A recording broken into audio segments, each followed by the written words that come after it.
Alright, since I can't really work on my pressure washer anymore right now, here in a little bit I'm going to put the garden hose and all that stuff away. This is just strewn out all over the yard. Got hoses everywhere, power cord over here, dog's cable over there. There's too many lines in the yard. I don't like that. But since I can't work on that project,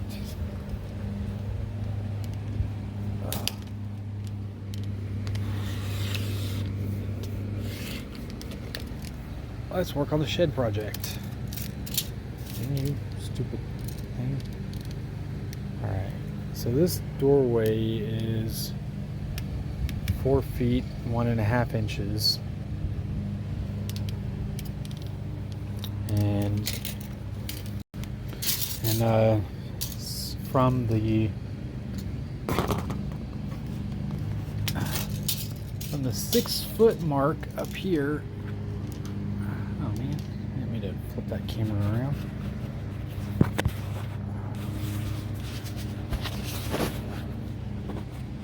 Okay, that's the 6 foot mark, and that's the bottom, and it just barely clears entranceway. See, look, moving down just a hair, and it sits on it. So it's 6 foot by 4 foot.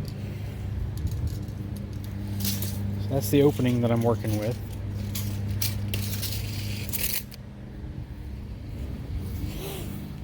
And yesterday I went through the scrap wood pieces that I have over here, and I determined that these two right here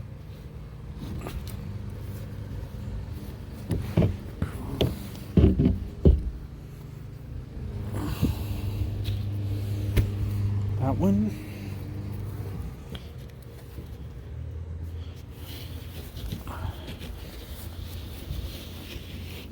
and this one.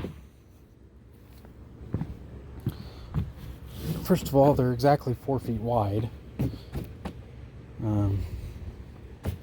Both of them look like they came off of, a very similar piece at a very similar angle. It's just a little off. I think what I'll probably do is this piece on the left here, the cut line looks pretty straight, but the one on the right, not so much. So what I'm going to do is I'm going to flip over the board, or the piece here, and actually no, not this one. I'm going to flip over this one onto that one, and I'm going to draw a line from where it looks like it would straighten out.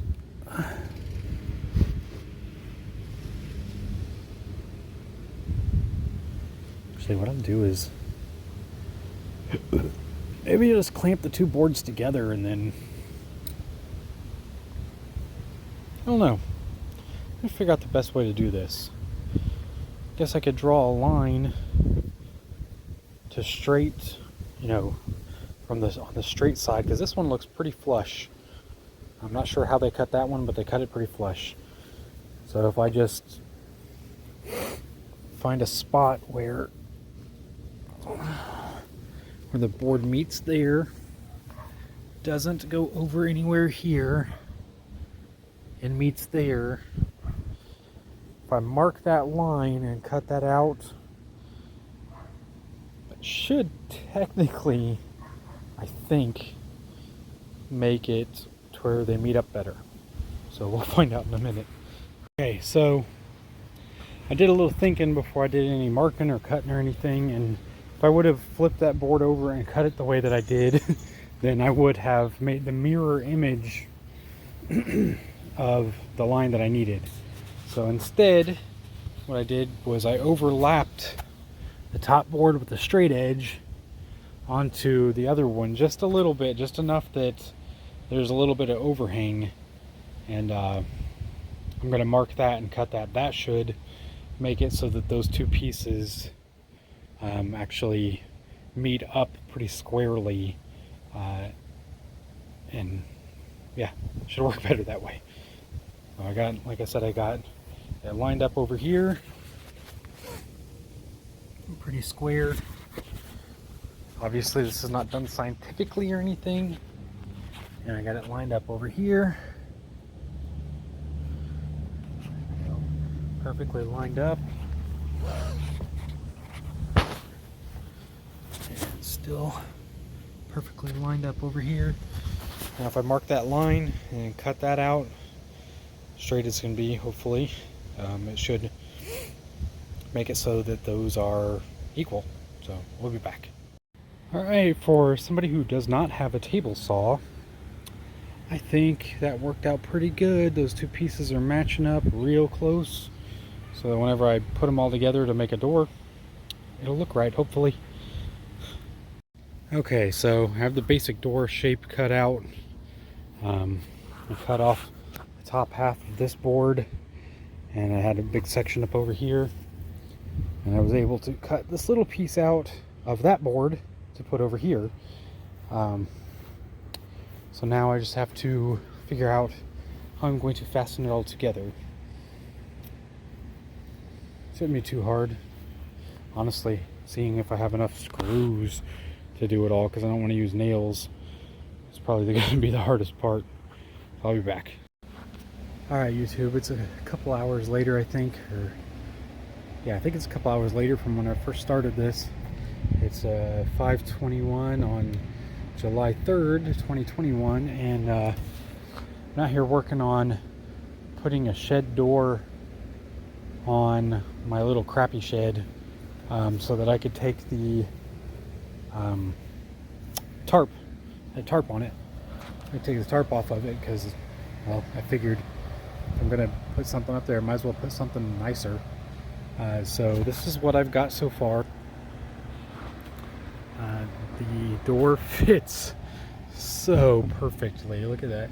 There's what, 1/8 of an inch of a gap right there, and then down there's like a 1/16 of an inch. The top, well, the shed is kind of crooked, so there's not really much I could do about the top because it's leaning, and I planned for the lean, so you know, it is what it is. Shed's crooked, doors not quite as crooked, but it's on there. And whenever I cut this wood over here, actually I didn't even have, yeah I did. No, I don't know if I cut this or not. No, that was already like that. As you can see, it's not flush right here, but it is flush up here. So when I put the wood on, I put the wood on straight, but whatever. That gives a little bit of a lip right there for it to hit, so it doesn't just see up here, it kind of pushes in, and down here it doesn't. But I don't know where I got this hinge from, but I just had it in my pile of random stuff. And this one tiny little thing was part of a kid's toy. Same thing with this one, part of a kid's toy that somebody threw out. It was a like an art easel. It was like a folding art easel, and well, I took it apart. The wood on it was really nice. I thought maybe I could use the wood. Maybe I'll hang the chalkboard or the dry erase board that's on it up in my shed somewhere so I can write on it. But either way, this is my next step. Like I said, those hinges out there, they're really tiny. So what I'm planning on doing is, I found this hinge in my yard last year. Now, clearly it's very rusted. It took me, I don't know, 45 minutes to get the hinge pin out. I had to I have a broken screwdriver. It was a Craftsman, I think it was. It's a Craftsman screwdriver, and I broke the handle off of it. And so what I did was notice that these holes are square, and so is this screwdriver. So I ran the screwdriver through it, because I don't have a vise. I really need to get a vise, a bench vise. So I ran the screwdriver through it like that, so that the pin would be not resting on the table. And then, you know, it was all like this. That was in there. See, it doesn't even really want to go in right now because it's pretty bad. And that was in there, of course, just like that. And when I first picked it up, this was stiff as a board like this because it had been laying flat and got rusted. So I put some WD-40 on it, and then I beat it with a hammer a few times, and this piece loosened right up. I figured that was going to. I had hoped that it would free up the whole thing, the pin would move, but it didn't. So well, this is the status that I got it in right now. So what I'm going to do next is, see, it's got dirt on it too. So what I'm going to do is clean it, and then I'll bring it back out here and get my Dremel on it and see if I can't Dremel off some of the crap that's on there. And let's see. Ooh. Among all my crap over here, I don't even know if it still works, but I've got some cherry red metal, wood, and more paint and primer. I've had that for many years. I don't know if it'll still work or not, but we'll find out. I'm going to paint it red. But that way I figure, like I said, those other hinges are really tiny. And because they're so tiny, I'm afraid that the door is just going to rip off one day. But I want to put this hinge at the very bottom.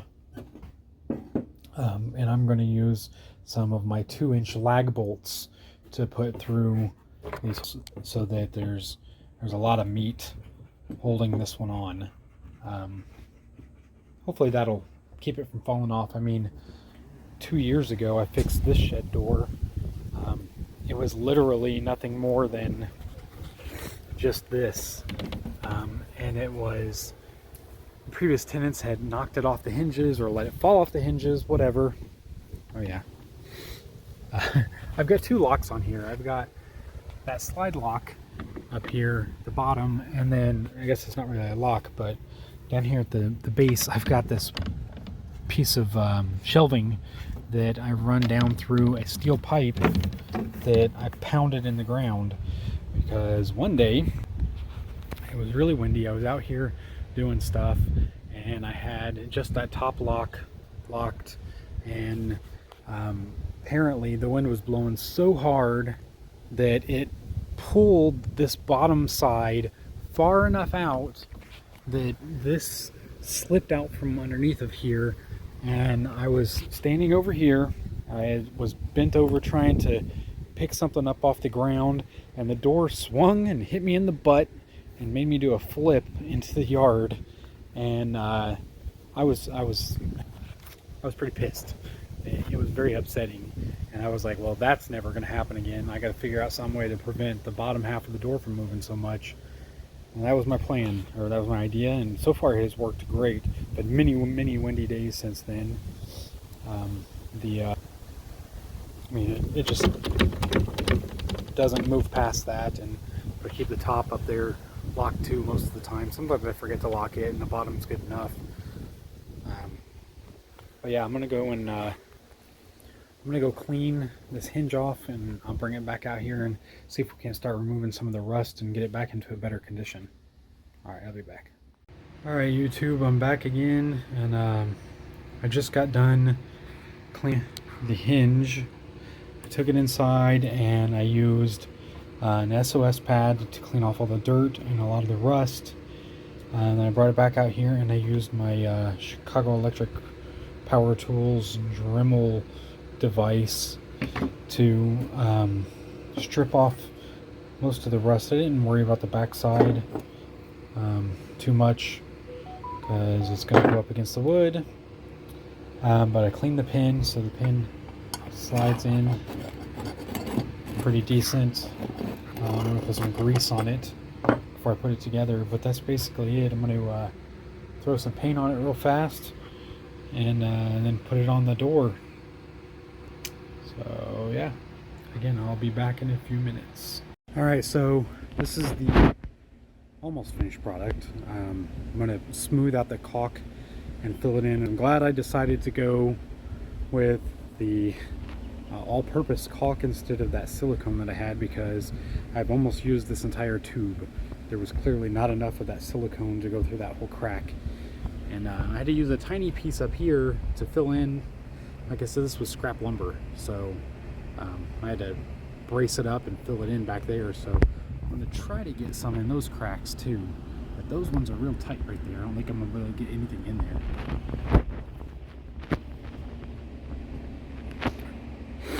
So yeah, I'm going to smooth that out. I'll be back.